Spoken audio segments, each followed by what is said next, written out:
ಅವ್ರ ಬಗ್ಗೆ ಓದ್ದಾಗೆಲ್ಲ ಅನ್ಸತ್ತೆ. ನಂಗಂತೂ ಅವ್ರು ನೋಡೋ ಪುಣ್ಯ ಇರ್ಲಿಲ್ಲ, ನಿಮ್ಮಲ್ಲಿ ಕೆಲವ್ರಿಗೆ ಇದ್ದಿರ್ಬೋದು. ಆಮೇಲೆ ನಂದು ಅವ್ರದ್ದು ಸಂಬಂಧ ಒಂದ್ ರೀತಿಲಿ ಆ ಕಥೆನೇ ಸ್ವಾರಸ್ಯ ಆಗಿದೆ, ಅದಕ್ಕೆ ಸ್ವಲ್ಪ ಹೇಳ್ತೀನಿ. ಮೊದ್ಲು ನಾನು ಅವರ ಹಾಡನ್ ಕೇಳ್ದೆ. ಹೆಚ್ಚು ಕಮ್ಮಿ ಎಲ್ಲರ ಹೇಗೆ ಯಾರೋ ಕವಿಯ ಭೇಟಿ ಹಾಡಿನ ಮೂಲಕ ಮಾಡಿಸ್ಕೋತಾರೆ, ನಂದು ಕೂಡ ಬೇಂದ್ರೆ ಅವ್ರದ್ದು ಹಾಡಿನ ಮೂಲಕನೇ ಆಗಿದ್ದು. ಅದು ನಾನು ಕಾಲೇಜ್ ನಲ್ಲಿ ಇದ್ದಾಗ. ಈಗ ಒಂದ್ ವಿಷಯ ಹೇಳ್ಬೇಕು ಅದಕ್ಕಿಂತ ಮುಂಚೆ, ನಾನು ಓದಿದ್ದು ಸೆಂಟ್ರಲ್ ಸ್ಕೂಲ್ ನಲ್ಲಿ, ಕೇಂದ್ರೀಯ ವಿದ್ಯಾಲಯ ಅಂತ ಏನ್ ಕರೀತಾರೆ ಅದಕ್ಕೆ. ಹಾಗಾಗಿ ನಾನು ಸ್ಕೂಲ್ ನಲ್ಲಿ ಕನ್ನಡ ಓದ್ದವನಲ್ಲ. ಅದಕ್ಕೆ ನಾನು ಬರೀ ಅಲ್ಲಿ ಸೆಂಟ್ರಲ್ ಸ್ಕೂಲ್ ನಲ್ಲಿ ಇಂಗ್ಲಿಷ್ ಮೀಡಿಯಂ ಆಗಿದ್ದು, ಹಿಂದಿ ಮತ್ತೆ ಸಂಸ್ಕೃತ ಸಬ್ಜೆಕ್ಟ್ಸ್ ಆಗಿದ್ದು, ನಾನು ಆ 3 ಭಾಷೆ ಮಾತ್ರ ಕಲಿತೆ. ಮನೆಯಲ್ಲಿ ಅಪ್ಪನ ಜೊತೆ ಹೆಚ್ಚಾಗಿ ಕನ್ನಡದಲ್ಲೇ ಮಾತಾಡ್ತಿದ್ದೆ. ಆದ್ರೂ ನಾನು ಅದ್ರ ಬರಹ ಕಲ್ತಿದ್ದು ನಾನೇ ಸ್ವಂತ ಪ್ರಯತ್ನದಿಂದ ಮತ್ತೆ ಹೆಣ್ಗಾಟದಿಂದ ಒಂದು ಸುಮಾರು 25ನೇ ವಯಸ್ಸಲ್ಲಿ. ಅಲ್ಲಿವರೆಗೂ ನಂಗೆ ಕನ್ನಡ ಲಿಪಿ ಇದ್ದು ಪರಿಚಯ ಇತ್ತೆ ಹೊರತು ಸ್ವಲ್ಪ ಅದ್ರ ಏನು ಅಕ್ಷರಮಾಲೆ ಅಂತ ಏನ್ ಕರೀತಾರೆ ಅದು 10ನೇ ಕ್ಲಾಸ್ ಆದ್ಮೇಲೆ ಅಪ್ಪ ಹೇಳ್ಕೊಟ್ಟಿದ್ರು, ನಂಗೆ ಪರಿಚಯ ಮಾಡ್ಕೊಟ್ಟಿದ್ರು. ಆದ್ರೆ ಅದ್ರ ಬಗ್ಗೆ ಅದನ್ನ ಆ ವಯಸ್ಸಲ್ಲಿ ಒಂದ್ ಭಾಷೆನ ಕೇಳ್ತಾ ಕಲಿಬೋದೇ ಹೊರತು ಒಂದ್ ಹೊಸ ಆಲ್ಫಾಬೆಟ್ ಅನ್ನ ಏನ್ ಕರಿತೀವಿ, ವರ್ಣಮಾಲೆನ್ ಕಲಿಯೋದು ಬಹಳ ಕಷ್ಟ ಅಂತ ನಂಗೆ ಆವಾಗ ಅರ್ಥ ಆಗಿದ್ದು ನಿಜವಾಗ್ಲು. ಅದಕ್ಕೆ ನಾನ್ ಮುಂಚೆನೂ ಪ್ರಯತ್ನ ಪಟ್ಟಿದ್ದೆ. ಅದ್ರ ಕೊನೆಗೂ 25ನೇ ವಯಸ್ಸಿಗೆ ಹೇಗೋ ಅಂತೂ ಇಂತೂ ಒಂದಿಷ್ಟು ಹೊತ್ತಿತ್ತು, ಕೆಲ್ಸಕ್ಕೆ ಹೋಗ್ತಿದ್ದೆ. ಅಲ್ಲಿ ಕೆಲಸ ಮುಗಿಸಿದ್ಮೇಲೆ ಒಂದಿಷ್ಟು ಹೊತ್ತಿರ್ತಿತ್ತು. ಅದಕ್ಕೆ ಅದನ್ನ ಏನೋ ಓದಿ ಪ್ರಯತ್ನ ಪಟ್ಟು ಕೊನೆಗೂ ಒಂಥರ ಬ್ರೇಕ್ ಥ್ರೂ ತರ ಆಗಿ ಅದು ಒಂಥರ ಸವಾಲಾಯ್ತು. ಮುಂಚೆ ಅದು ಸುಮ್ನೆ ಒಂದು ಏನಪ್ಪಾ ಯಾವ ಬೆಟ್ಟ ಇದು ಹೇಗ್ ಹತ್ತಕ್ ಹೋಗ್ಬೇಕು ಅಂತ ಅನ್ಸಿದ್ದು. ಆಮೇಲೆ ಆಯ್ತು ಇದು ಒಂದ್ ಒಳ್ಳೆ ಚಾಲೆಂಜ್ ಆಗಿ ತಗೋಬೋದಂತ. ಕೇಂದ್ರೀಯ ವಿದ್ಯಾಲಯದಲ್ಲಿ ಓದಿದ್ರಿ, ಅಲ್ಲಿ ಹಿಂದಿಗೆ ಪ್ರಾಮುಖ್ಯತೆ ಅಫ್ಕೋರ್ಸ್, ಆಮೇಲೆ ಇಂಗ್ಲಿಷ್ ಕಲಿತ್ರಿ, ಕನ್ನಡದ ಮನೆಯಲ್ಲಿ ಮಾತನಾಡುವಂತಹ ಪರಿಚಯ ಮಾತ್ರ ಇದ್ದಿತ್ತು. ಇಷ್ಟೆಲ್ಲ ಇದೊಂದು ಬ್ಯಾಕ್ ಡ್ರಾಪ್ ಅಂತಾನೆ ಅನ್ಕೊಳ್ಬೇಕು. ಅಷ್ಟೆಲ್ಲ ಇದ್ದೂನುವೆ ಬೇಂದ್ರೆ ಅವ್ರನ್ನ ಸೆಲೆಕ್ಟ್ ಮಾಡ್ಕೊಂಡ್ರಲ್ಲ, ಅದು ನಿಜವಾಗ್ಲೂನುವೆ I don't know if I should appreciate you are ಆಶ್ಚರ್ಯ ಪಡ್ಬೇಕು. ಇಲ್ಲ, ಅದು ನೀವ್ ಹೇಳೋದು ನಿಜ ಸರ್. ಯಾಕಂದ್ರೆ ನಂಗೂ ಕೂಡ ಇದು ಆಗತ್ತಂತ ಕಲ್ಪನೆ ಇದ್ದೇ ಇರ್ಲಿಲ್ಲ, ಖಂಡಿತ ಇರ್ಲಿಲ್ಲ. ಯಾಕಂದ್ರೆ ಇದು ನಿಜವಾಗ್ಲು ನಾನು ಒಂದು ಪುಸ್ತಕ ನಾಳೆ ಬಿಡುಗಡೆ ಆಗ್ತಿದೆ ಅಥವಾ ಇವತ್ತು ಬಿಡುಗಡೆ ಆಗ್ತಿದೆ, ಭಾನುವಾರದ ದಿನ. ಅದರಲ್ಲಿ ನಾನು ಒಂದು ಲೇಖನ ಬರ್ದಿದ್ದೀನಿ, ಕಂಡವರಿಗಷ್ಟೇ ಅಂತ ಪುಸ್ತಕದ ಹೆಸರು. ಆ ಲೇಖನಕ್ಕೆ ನಾನು ಕೊಟ್ಟಿದ್ದು ಟೈಟಲ್ ಬಂದು ವಿಧಿ ತಂದ ಕವಿ ಅಂತ. ಯಾಕಂದ್ರೆ ನಿಜವಾಗ್ಲೂ ವಿಧಿಯ ಕೈವಾಡ ಅಂತಾನೆ ನಂಗೆ ಅನ್ಸುತ್ತೆ. ಬೇಂದ್ರೆ ಅವ್ರದ್ದು ಮತ್ತೆ ನನ್ನ ನಂಟು ಅದು ಯಾವ್ದೋ ಒಂದು ವಿಧಿಯ ಮಾತು, ಏನು ಡೆಸ್ಟಿನಿ ಅಂತ ಕರೀತಾರೆ. ಯಾಕಂದ್ರೆ ನೀವ್ ಹೇಳಿದ ತರ ಅವರನ್ನ ಆಯ್ಕೆ ಮಾಡ್ಕೊಳ್ಳೋದಾಗ್ಲಿ, 4 ಜನ ಇದ್ದಾರೆ, ಮಾಸ್ತಿ, ಕಾರಂತರು, ಕುವೆಂಪು, ಬೇಂದ್ರೆ. ಈಗ ಇವ್ರನ್ನ ಆಯ್ಕೆ ಮಾಡ್ತೀನಿ ಅಂತ ಆತರ ಏನು ಅನ್ಕೊಂಡವನೇ ಅಲ್ಲ. ಬೇಂದ್ರೆ ಹೇಗೋ ನನ್ಗ್ ಬಂದ್ರು ಒಂದ್ ರೀತಿಯಲ್ಲಿ. ನಾನು ಹೇಳಿದ್ದು ಮೊದ್ಲಲ್ಲಿ ಏನ್ ಹೇಳಿದೆ ಅಂದ್ರೆ, ನಾನು ಅವ್ರ ಹಾಡನ್ ಕೇಳ್ದೆ. ಇದು ನಾನು ಕಾಲೇಜ್ ನಲ್ಲಿ ಇದ್ದಾಗ ಕರಡಿ ಕುಣಿತ ಹಾಡಂತ ಸಾಕಷ್ಟು ಜನ ನೀವ್ ಕೇಳಿರ್ಬೋದು. ಅದ್ರಲ್ಲಿ ಆ ಧಾರವಾಡ ಭಾಷೆ ಸಾಕಷ್ಟಿದೆ. ಅದಕ್ಕೆ ಛಾಯಾ ಅವ್ರು ಹಾಡಿದ್ದಾರೆ. ಸುಲಭವಾಗಿ ನಂಗೆ ದಕ್ಕಿಲ್ಲ, ಆದ್ರೆ 3ನೇ ನುಡಿಯಲ್ಲಿ ಬರೋ 2 ಲೈನು ಸುಸ್ಪಷ್ಟವಾಗಿ ನಂಗೆ ಅರ್ಥ ಮಾಡ್ಕೊಳಕಾಯ್ತು. ಮತ್ತೆ ಅದು ಒಂದ್ ರೀತಿಲಿ ಬಹಳ ಸೆಳೆದ್ವು ನನ್ನ.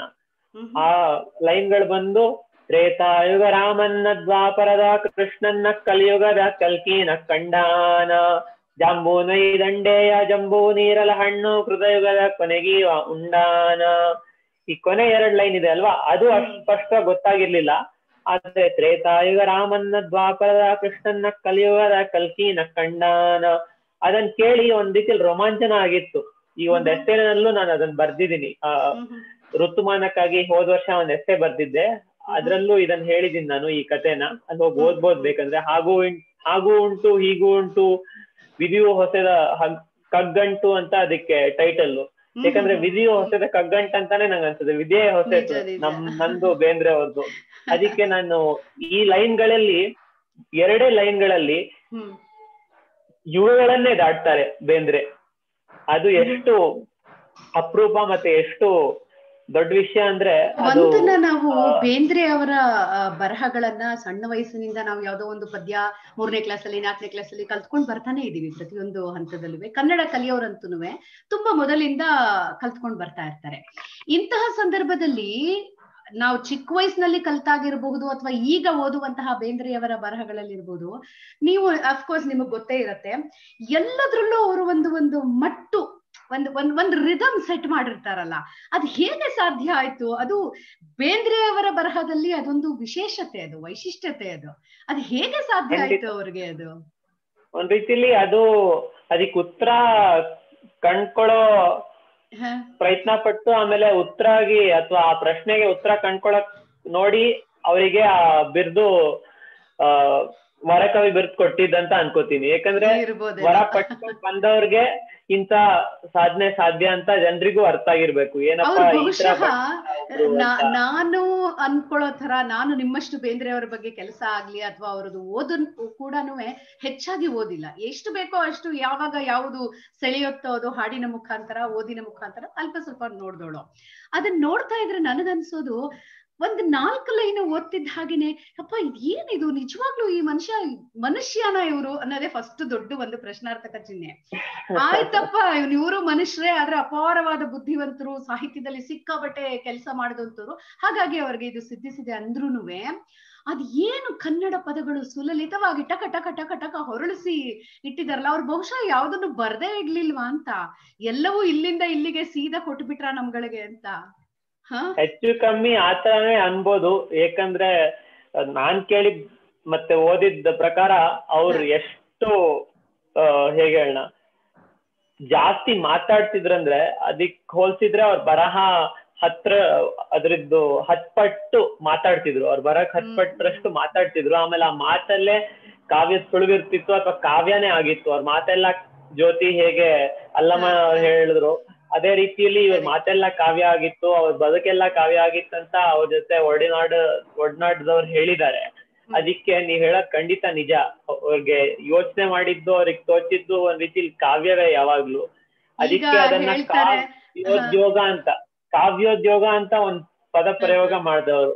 ಅದ್ರಲ್ಲಿ ಕಾವ್ಯ ಉದ್ಯೋಗ ಅಲ್ಲ, ಅದು ಅಂದ್ರೆ ದ ಬಿಸ್ನೆಸ್ ಆಫ್ ಪೊಯಿಟ್ರಿ ಅಲ್ಲ ಅಂತ ಆಮೇಲೆ ಅವರೇ ಸ್ಪಷ್ಟನೆ ಕೊಟ್ಟು ಕೆಲವರು ಇದನ್ನ ಬಿಸ್ನೆಸ್ ಆಫ್ ಪೊಯಿಟ್ರಿ ಅಂತ ಕರೆದಿದ್ದಾರೆ. ಆದ್ರೂ ಅದಲ್ಲ, ಕಾವ್ಯ ಉತ್ ಯೋಗ ಅಂದ್ರೆ ಕಾವ್ಯ ಯೋಗದ ಒಂದು ಉತ್ತಮ ಶ್ರೇಣಿಗೆ, the high yoga of poetry. ಆ ರೀತಿಯಲ್ಲಿ ನಾನು ಕಾವ್ಯವನ್ನೇ ಒಂದು ಪುರುಷಾರ್ಥ ರೀತಿಯಲ್ಲಿ ನಾನು ನನ್ನ ಜನ್ಮ ಪೂರ್ತಿ ಬರಿತಾ ಬಂದೀನಿ. ಅದನ್ನ ಧ್ಯಾನ ಮಾಡ್ತಾ ಬಹುಶಃ ಅವರ ಜೀವಿತ ಕಾಲದಲ್ಲಿ ಟೆಕ್ನಾಲಜಿ ಈಗ ಇದ್ದ ಹಾಗೆ ಇದ್ಬಿಟ್ಟಿದ್ರೆ ಅವ್ರ ಮಾತಿನಲ್ಲೇ ಇನ್ನೆಷ್ಟು ಕಾವ್ಯ ಧಾರೆಯನ್ನ ನಾವು ಪಡ್ಕೊಳ್ಬಹುದಾಗಿತ್ತಲ್ವಾ. ಎಲ್ಲ ಮಾತಿದ್ರೆ ಅವ್ರ ಜೊತೆ ಮಾತಾಡ್ಬೇಕಾದ್ರೆ ಒಂದ್ ಮೊಬೈಲ್ ಇಟ್ಕೊಂಡ್ಬಿಟ್ಟು ರೆಕಾರ್ಡ್ ಮಾಡ್ಕೊಂಡ್ಬಿಟ್ಟಿದ್ರೆ ಇನ್ನೆಷ್ಟು ಬರಹಗಳು ಸಿಕ್ಕಿರೋದು. ಈ ಬಹುಶಃ ಒಂದು ರೀತಿಯಲ್ಲಿ ಈಗ ಈ ಹೊಸ ಒಂದು ಏನು ಯುಗ ಇದೆ ಇದಕ್ಕೆ ಅವರು ಅಂತ ಒಂದ್ ಪ್ರತಿಭೆ ಹೊಂದ್ಕೋತಿತ್ತೋ ಇಲ್ವೋ ಅಂತಾನು ಒಂದು ಸಂಶಯ ಬರುತ್ತೆ. ಯಾಕಂದ್ರೆ ಒಂದ್ ರೀತಿಲಿ ಎಲ್ಲ ಒಡ್ಕು ಅಂತ ಹೇಳ್ಬೋದು. ಅಂದ್ರೆ ಆಮೂರ್ ಅವ್ರು ಹೇಳ್ತಾರ ಒಂದ್ ಕಡೆ, ಅವರು ಅರಳು ಮರಳು ಬಂದಾದ ನಂತರ ಒಂದ್ ರೀತಿ 4 ತಂತಿ ಅವರ ಕವನಗಳನ್ನ ಎಲ್ಲ ನೋಡಿದ್ರೆ ಬಹಳ ಸಂಕೀರ್ಣವಾದ ಕವನಗಳು, ಅರ್ಥ ಮಾಡ್ಕೊಳ್ಳೋದ್ ಕಷ್ಟ. ಯಾಕಂದ್ರೆ ಅವ್ರು ಒಂದ್ ರೀತಿಯಲ್ಲಿ ಒಂದ್ ಯೂನಿಫೈಡ್ ವಿಷನ್ ಕೊಡಕ್ ನೋಡ್ತಿದ್ರಂತ ಆಮೂರ್ ಅವ್ರು ಹೇಳ್ತಾರೆ. ಆವಾಗ್ಲೇ ಒಂದ್ ರೀತಿಲಿ ಇದ್ದ ಹಳ್ಳಿ ಜೀವನ ಆಗ್ಲಿ, ಆಮೇಲೆ ಆ ಒಂದು ಸಂಸ್ಕಾರ ಏನಿತ್ತು ಅದು ಸ್ವಲ್ಪ ಒಡೆಯಕ್ ಶುರು ಆಗಿತ್ತು. ಈಗ ಅಕಸ್ಮಾತ್ ಅವ್ರು ಇದ್ದಿದ್ರೆ ಈ ಒಂದು ಲೋಕಕ್ಕೆ ಖಂಡಿತ ಸ್ಪಂದಿಸ್ತಿದ್ರು. ಆದ್ರೆ ಈ ಒಂದು ಲೋಕದಲ್ಲಿ, ಯಾಂತ್ರಿಕವಾದ ಲೋಕದಲ್ಲಿ, ಟೆಕ್ನಾಲಜಿಯಿಂದ ಆಕ್ರಮಿತವಾದ ಲೋಕದಲ್ಲಿ ಅವ್ರಿಗೆ ಅದೇ ಯಾವ ತರ ಛಂದಸ್ಸು, ಯಾವ ತರ ರಿದಮ್ಮು ಅವರಿಗೆ ಸಿಕ್ತಿತ್ತೋ ಏನೋ ಆ ಪ್ರಶ್ನೆ ಉಳಿಯುತ್ತೆ. ಯಾಕಂದ್ರೆ ಅವ್ರ ಜಾನಪದದಿಂದ ಬಹಳ ತಗೊಂಡವ್ರು. ಆ ಜಾನಪದದಲ್ಲಿ ಏನಿತ್ತು ಅದು ಅವರಿಗೆ ಸಿಕ್ತು. ಒಂದ್ ರೀತಿಲಿ ಹುಟ್ಟ ಕವಿ ಅಂತ ಅವರೇ ಕರ್ಕೊಂಡ್ರು. ಯಾಕಂದ್ರೆ ಹುಟ್ಟಿನಿಂದ ಅದನ್ನ ಕೇಳ್ತಾ ಬಂದ್ರು. ಆಮೇಲೆ ಅದನ್ನೆಲ್ಲ ಅವರು ಸೂರೆಗೊಂಡು ಕಾವ್ಯವಾಗಿ ಮಾಡಿದ್ರವ್ರು. ಆದ್ರೆ ಈಗ ಒಂದ್ ರೀತಿಲಿ ಹಳ್ಳಿಲಿದ್ರೆ ಹಳ್ಳಿಯವನ್ ಅಂತ ಕರಿತೀವಿ, ಅಥವಾ ಸಿಟಿಲಿದ್ರೆ ಆ ಹಳ್ಳಿ ಸೊಗಡೆ ಇರಲ್ಲ. ಅದಕ್ಕೆ ಆ ಅಕಸ್ಮಾತ್ ಅವ್ರ ಹಳ್ಳಿಲಿ ಇರ್ಲಿಲ್ಲ ಅಂದ್ರೆ ಆ ಜನಪದ ಅವ್ರಿಗೆ ಸಿಗ್ತಾನೆ ಇರ್ಲಿಲ್ಲ. ಈಗ ಯಾವ ಸಿಟಿ ಅವನ್ಗೂ ಆ ಜನಪದ ಅಷ್ಟೊಂದು ಆಳವಾದ ಗಂಧ ಗಾಳಿ ಖಂಡಿತ ಸಿಗ್ತಾ ಇರ್ಲಿಲ್ಲ ಅಂತ. ಖಂಡಿತ ಸಿಗ್ತಾ ಇರ್ಲಿಲ್ಲ. ಅದಕ್ಕೆ ಒಂದ್ ರೀತಿಲಿ ಅವ್ರ ಕಾಲದ ಪ್ರಾಡಕ್ಟ್ ಆಫ್ ಟೈಮ್ ಅಂತ ಹೇಳೋದು ನಿಜ, ಅದು ಅವ್ರ ಸರ್ವಕಾಲಿಕ ಅದು ಅಂತ ಹೇಳೋದು ನಿಜ, ಸಾರ್ವಕಾಲಿಕ ಅಂತ ಹೇಳೋದು ನಿಜ. ಆಮೇಲೆ ನೀವು ಕೇಳಿದ ಪ್ರಶ್ನೆ ಚೆನ್ನಾಗಿತ್ತು, ಒಂದ್ ಅದಕ್ಕೆ ಉತ್ತರ ಕೊಟ್ಬಿಡ್ತೀನಿ. ಅವ್ರಿಗೆ ಹೇಗೆ ಬರ್ತಿತ್ತಂತ, ಅವ್ರಿಗೆ ಹೇಗೆ ಈ ಕನ್ನಡ ಪದಗಳು ಬರ್ತಿದ್ವು ಅಂತ. ಒಂದ್ ರೀತಿಲಿ ಅವ್ರ ಪ್ರಕಾರ ಅಂಬಿಕಾ ತನಯದತ್ತ ಅವ್ರ ಕಾವ್ಯನಾಮ ಅಂತ ಸಾಕಷ್ಟು ಕಡೆ ಹೇಳ್ತಾರೆ. ಆದ್ರೆ ಅದನ್ನ ಇನ್ನು ನಿರ್ದಿಷ್ಟವಾಗಿ ಹೇಳ್ಬೇಕಂದ್ರೆ ಅಂಬಿಕಾ ತನಯದತ್ತ ಅವ್ರ ಪ್ರಕಾರ ಒಂದ್ ಶಕ್ತಿ, ಅವ್ರೊಳಗಿದ್ದ ಶಕ್ತಿ, ಅವ್ರ ತಾಯಿಯಿಂದ ಬಂದ ಶಕ್ತಿ. ಒಂದ್ ರೀತಿಯಲ್ಲಿ ಅವ್ರ ತಾಯಿಗೆ ಅರ್ಪಣೆ ಮಾಡಿದ ಶಕ್ತಿ ಅದು. ಅಂಬಿಕೆಯ ಬಂದು ಅವ್ರ ತಾಯಿ ಹೆಸರು, ತನಯ ಅಂದ್ರೆ ಮಗ, ಅದಕ್ಕೆ ದತ್ತ ಅಂಬಿಕೆಯ ಮಗ ಅಂತ, ದತ್ತಾತ್ರೇಯ ರಾಮಚಂದ್ರ ಬೇಂದ್ರೆ ಅಂತ. ಅದಕ್ಕೆ ಈ ಒಂದ್ ಶಕ್ತಿ, ಒಂದ್ ದೈವಿ ಶಕ್ತಿ ಅವರನ್ನು ಕವಿ ಆಗಿಸಿತು ಅಂತ. ಅಂದ್ರೆ ಬೇಂದ್ರೆ ಲಿಪಿಕಾರ ಮಾತ್ರ, ಅಂಬಿಕಾ ತನಯ ಶಕ್ತಿ ಒಂದು ಅವನಿಗೆ ಈ ಕಾವ್ಯಗಳನ್ನು ಕಿವಿಲ್ ಬಂದು ಹೇಳ್ತಿದೆ, ಅಥವಾ ಯಾವ್ದೋ ಒಂದ್ ರೀತಿಲಿ ಅವನ್ ಕೈಯಲ್ಲಿ ಅದನ್ನ ಬರ್ಸ್ತಿದೆ ಈ ಕಾವ್ಯನ, ಅವನ್ ಬರೀತಿಲ್ಲ ಅಂತ. ಅದಕ್ಕೆ ಕಥೆಗಳಿವೆ. ಅವ್ರನ್ನ ಹೋಗಿ ಕೇಳಿದಾಗ ಈ ಪದ್ಯಕ್ಕೆ ಅರ್ಥ ಏನು ಅಂತ ಅವರೇ ಹೇಳ್ತಿದ್ರು, ನಂಗೆ ಗೊತ್ತಿಲ್ಲ ಅಪ್ಪ, ಅಂಬಿಕಾ ತನಯ ದತ್ತ ಅಂತ ಕೇಳು ಅಂತ. ಅವಾಗ ಅಂಬಿಕಾ ತನಯ ದತ್ತ ಎಲ್ಲಿ ಅಂತ ಕೇಳಿದಕ್ಕೆ ನಂಗೆ ಗೊತ್ತಿಲ್ಲ, ಅವ್ನು ಹೊರಟೋಗ್ಬಿಟ್ಟಿದ್ದಾನೆ, ಯಾವಾಗ ವಾಪಸ್ ಬರ್ತಾನಂತ ನಂಗೆ ಹೇಳಕ್ ಬರಲ್ಲ ಅಂತ. ಆತರ ಎಲ್ಲ ಕಥೆಗಳು ಉಂಟು. ಅದಕ್ಕೆ ಈ ವ್ಯತ್ಯಾಸ ಅಂದ್ರೆ ನಿಜ ಮ್ಯಾಜಿಕಲ್ ಅಂತ ಏನ್ ಹೇಳ್ಬೋದು, ಅಥವಾ ಮಿಸ್ಟಿಕಲ್. ಕವಿ ಬೇರೆ ಮತ್ತೆ ಲಿಪಿಕಾರ ಬೇರೆ. ಕವಿ ಅಂದ್ರೆ ಒಂದು ಸ್ಫೂರ್ತ ಶಕ್ತಿ, ಮತ್ತೆ ಲಿಪಿಕಾರ ಅಥವಾ ಇವನೊಬ್ಬ ಮನುಷ್ಯ ಅಂತ. ಆ ಒಂದು ಕಲ್ಪನೆ ಅದು ಒಂದು ಎಲ್ಲ ಕಡೆ ಕಲ್ಪನೆ ಇದ್ರೂ ಕೂಡ ಅದು ಯಾರೋ ಒಬ್ರಲ್ಲಿ ಮೂರ್ತವಾಗಿ ಬರೋದು ಬಹಳ ಕಮ್ಮಿ. ಅದ್ರ ಮೇಲೆ ಅದನ್ನು ಅವರು ಅಷ್ಟು ಆಳವಾಗಿ ನಂಬ್ಕೊಂಡು ಅವರ ಕನ್ಸ್ನಲ್ಲೂ ಕಂಡಿದ್ದು ಅಥವಾ ಕೇಳಿದ್ದನ್ನು ಬದ್ದು ಇಟ್ಕೊಂಡು ಅದನ್ನೆಲ್ಲ ಮಾಡಿದ್ದಾರೆ. ಅದು ಬಹಳ ವಿರಳ.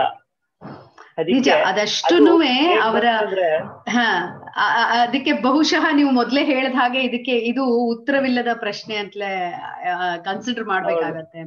ಇಷ್ಟೆಲ್ಲ ಒಂದ್ ಮಾತು ನಾನು ಹೇಳ್ಬೇಕಿತ್ತು, ಏನಂದ್ರೆ ಅವ್ರು ನೀವು ಕೇಳಿದ ಪ್ರಶ್ನೆಗೆ ಅವ್ರಿಗೆ ಹೇಗ್ ಬರ್ತಿದಂತ ಒಂದ್ ಒಳ್ಳೆ ಪದ್ಯ ಇದೆ, ಗಾಳಿಗಡಲಿನಲ್ಲಿ ಅಂತ, ಗಂಗಾವತರಣದಲ್ಲಿ ಬರೋ ಒಂದ್ ಪದ್ಯ. ಅದ್ರದ್ದು ಮೊದಲನೇ ಸಾಲು ಮತ್ತೆ ಕೊನೆ, ಮೊದಲನೇ ನುಡಿ ಮತ್ತೆ ಕೊನೆ ನುಡಿ, ಮೊದಲನೇ ಸ್ಟ್ಯಾಂಡ ಮತ್ತೆ ಕೊನೆ ಸ್ಟ್ಯಾಂಡನ ನನ್ಗೆ ಹಾಡಿ ತೋರಿಸ್ತೀನಿ. ಅದ್ ನಂಗೆ ಬಹಳ ಇಷ್ಟ. ಅದಕ್ಕೆ ಆಮೇಲೆ ಇದಕ್ಕೊಂದ್ ರೀತಿ ಉತ್ತರನೂ ಕೊಡತ್ತೆ. ಅದಕ್ಕೆ ಗಾಳಿಗಡಲಿನಲ್ಲಿ ತೇಲಿ ಬರುತ್ತಲಿ ಹವು ನಾದ, ಬಂಡವಾಳದಂತೆ ತುಂಬಿ ವಿವಿಧ ಭಾವ ಮೋದ, ಯಾವ ಗೆಳೆಯ ಗುರುವಿನಿಂದ ಬಂದಿತೋ ಪ್ರಸಾದ, ಎನ್ನುವೆ ಹೈ ಹಸಾದ ಅಂತ ಇಲ್ಲಿ ಅವ್ರು ಹೇಳ್ತಾರೆ. ಗಾಳಿಗಡಲಿನಲ್ಲಿ ತೇಲಿ ಬರುತ್ತಲಿ ಹವು ನಾದ, ಬಂಡವಾಳದಂತೆ ತುಂಬಿ ವಿವಿಧ ಭಾವ ಮೋದ, ಯಾವ ಗೆಳೆಯ ಗುರುವಿನಿಂದ ಬಂದಿತೋ ಪ್ರಸಾದ, ಎನ್ನುವೆ ಹೈ ಹಸಾದ. ಅವ್ರಿಗೆ ಇದು ಒಂದ್ ಪ್ರಸಾದ, ಗಾಳಿಗಡಲಿನಲ್ಲಿ ತೇಲ್ ಬರ್ತಿದೆ ಈ ಪ್ರಸಾದ, ಯಾವ ಗೆಳೆಯ ಗುರುವಿನಿಂದ ಬಂತು ಅಂತ. ಆಮೇಲೆ ಕೊನೆಗೆ 3 ನುಡಿ ಮಧ್ಯದಲ್ಲಿ ಹಾಡಲ್ಲ, ಕೊನೆ ನುಡಿಲ್ ಬರೋದೇನಂದ್ರೆ, ಮಾತು ಹೂತು ಪೂಜೆಯಾಗಿ ತೋರುತಿಹುದು ತಮ್ಮಡಿ, ನಡೆಯ ಗತಿಯ ತಾಳ ಲಯವು ಛಂದರಾಗ ನುಡಿ ನುಡಿ, ಆಡಿದಂತೆ ಮೂಡುತಿಹುದು ಕನ್ನಡವೇ ಕನ್ನಡಿ, ಪಾದ ಸಾಕ್ಷಿ ನಿನ್ನಡಿ. ಮಾತು ಹೂತು ಪೂಜೆಯಾಗಿ ತೋರುತಿಹುದು ತಮ್ಮಡಿ.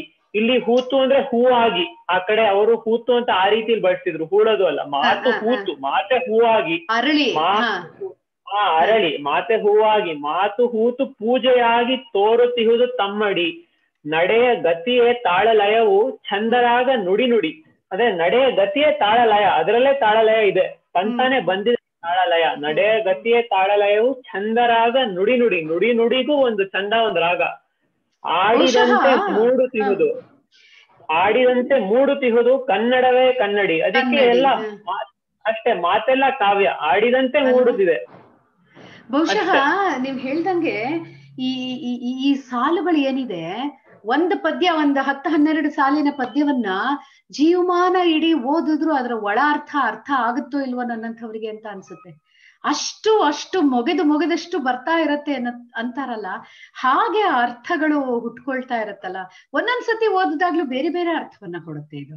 ನಾವು ನಮ್ಮ ಯಾವ ನಿಟ್ಟಿನಲ್ಲಿ ಅಥವಾ ಯಾವ ಆಂಗಲ್ ಇಂದ ಅದನ್ನ ನೋಡ್ತೀವಿ, ಅದು ನೋಡ್ತಾ ನೋಡ್ತಾ ನಮ್ಗೆ ಬೇರೆ ಬೇರೆ ಅರ್ಥಗಳು ಹುಟ್ಕೊಳ್ತಾ ಹೋಗುತ್ತೆ.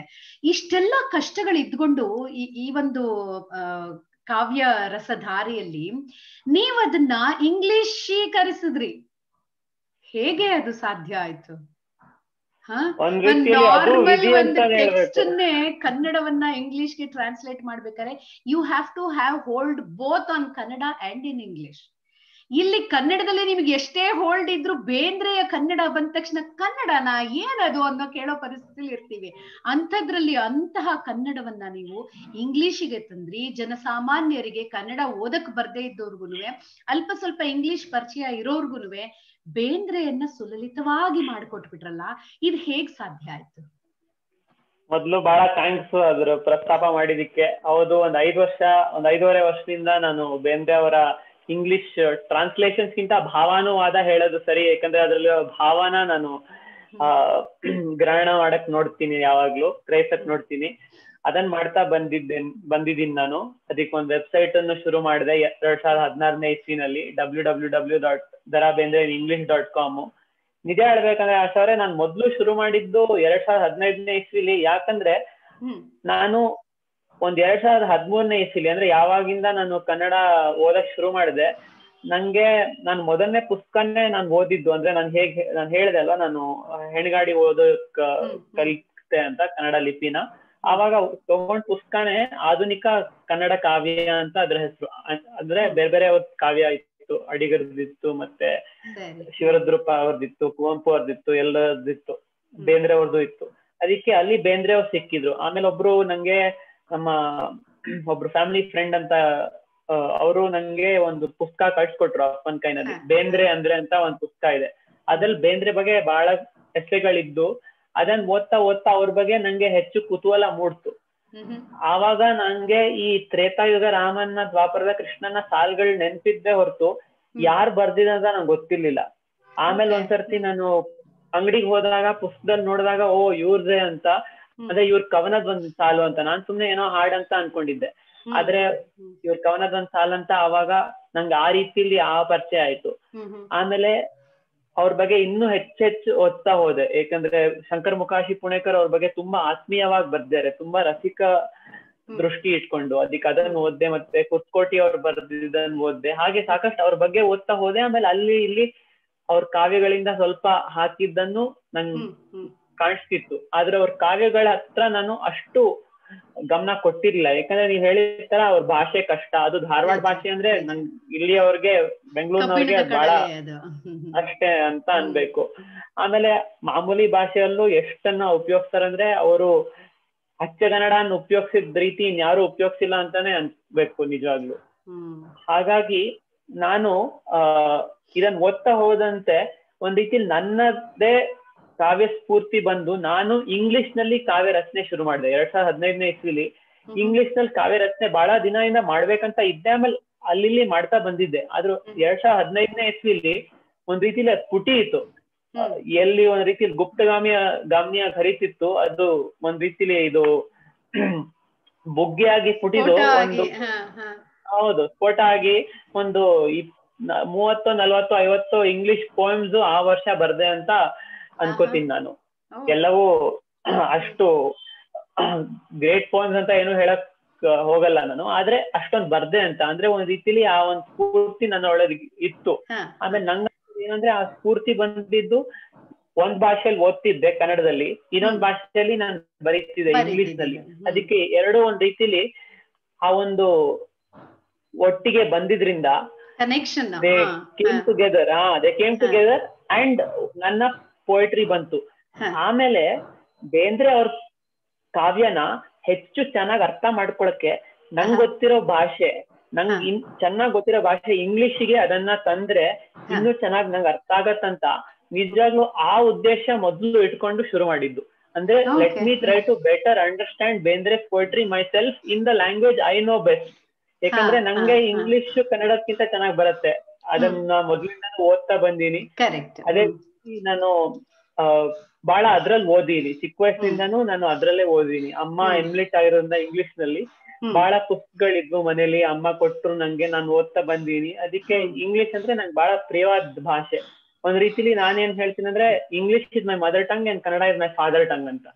ಯಾಕಂದ್ರೆ ಅದೇ ರೀತಿಲಿ ಮನೇಲೂ ನಡೆಯುತ್ತೆ. ಹೆಚ್ಚು ಅಮ್ಮನ ಜೊತೆ ಇಂಗ್ಲಿಷ್ ನಲ್ಲಿ ಮಾತಾಡ್ತೀನಿ, ಯಾಕಂದ್ರೆ ಅಮ್ಮನ್ ನಮ್ಮ ಅಜ್ಜಿ ಬಂದು ತುಳು, ನಮ್ಮ ಅಜ್ಜ ಬಂದು ಮರಾಠಿ. ಅದಕ್ಕೆ ಅವ್ರ ಮನೇಲೂ ಒಂದ್ ರೀತಿಲಿ ಕಾಮನ್ ಲ್ಯಾಂಗ್ವೇಜ್ ಇಂಗ್ಲಿಷ್ ಆಗಿದ್ದು. ಹಾಗಾಗಿ ನನ್ ತಾಯಿ ಜೊತೆ ಇಂಗ್ಲಿಷ್ ನಲ್ಲಿ ಮಾತಾಡ್ತಾ, ತಂದೆ ಜೊತೆ ಕನ್ನಡದಲ್ಲಿ ಮಾತಾಡ್ತಾ ಬೆಳೆದಿದ್ದವ್ ನಾನು. ಹಾಗಾಗಿ ಆ ಒಂದು ಭಾಷೆ ಮೇಲೆ ಒಲಿರೋದ್ರಿಂದ ಆ ಭಾಷೆಗೆ ನನ್ಗೆ ಇಷ್ಟವಾದ ಕವಿ you connect very well in the language which you know ಅಲ್ವಾ? ಎಲ್ಲಾನು ಅಷ್ಟೇ, ಪ್ರತಿಯೊಂದನ್ನು ಅಷ್ಟೇ. ಈಗ ನಾವು ಕನ್ನಡದಲ್ಲಿ ನನಗೆ ಎಲ್ಲವನ್ನು ಅರ್ಥೈಸ್ಕೊಳ್ಬಲ್ಲೆ ಅಂದ್ರೆ we also think in Kannada. But ನಾವು ಕನ್ನಡಿಗರಾಗಿ ಇದ್ಕೊಂಡು if I know some other language better than Kannada ಅಂದ್ರೆ we think in that language.